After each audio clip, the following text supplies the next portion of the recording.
പേരിലെ മേനോൻ കാരണം മലയാളികളിൽ നിന്നും ഏറെ വിമർശനം ലഭിച്ച ആളാണ് നിത്യ മേനോൻ. ജാതി പേര് ചേർത്തെന്ന് ആരോപിച്ച് പലപ്പോഴും സോഷ്യൽ മീഡിയ നിത്യയെ വിമർശിക്കുകയും പരിഹസിക്കുകയും ചെയ്തിട്ടുണ്ട്.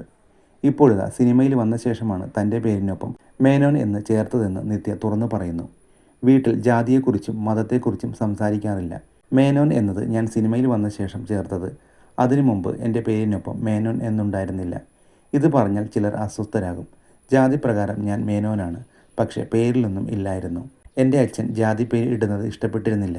അതിനാൽ മതത്തെക്കുറിച്ചും ദൈവത്തെക്കുറിച്ചും വീട്ടിൽ സംസാരിക്കാറില്ലായിരുന്നു എന്നാണ് നിത്യ പറയുന്നത്. തൻ്റെ കുട്ടിക്കാലത്തെക്കുറിച്ചും നിത്യ മനസ്സ് തുറക്കുന്നുണ്ട്. അമ്മമ്മയെക്കുറിച്ച് ഞാൻ മുമ്പൊരിക്കലും സംസാരിച്ചിട്ടില്ല. അമ്മമ്മയാണ് എന്നെ ചെറുപ്പം മുതൽ നോക്കിയത്. എൻ്റെ അമ്മ ജോലി ചെയ്തിരുന്നു. 3 മാസമായിരുന്നു അവർക്ക് ലീവ് കിട്ടിയിരുന്നത്. അതിനുശേഷം എന്നെ നോക്കാൻ അമ്മമ്മയെ ഏൽപ്പിക്കുകയായിരുന്നു.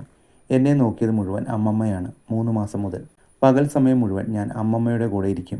അമ്മമ്മ മരിച്ചപ്പോൾ എനിക്ക് അമ്മ മരിച്ചതുപോലെയാണ് തോന്നിയത്. കാരണം അപ്പോഴാണ് എനിക്ക് അവരുമായി ഉണ്ടായിരുന്നത് അമ്മയുമായുള്ള അടുപ്പമാണെന്ന് മനസ്സിലാകുന്നത്. എന്നെ നോക്കിയതും സംരക്ഷിച്ചതും അവരാണ് എന്നും നിത്യമേനോൻ പറയുന്നു.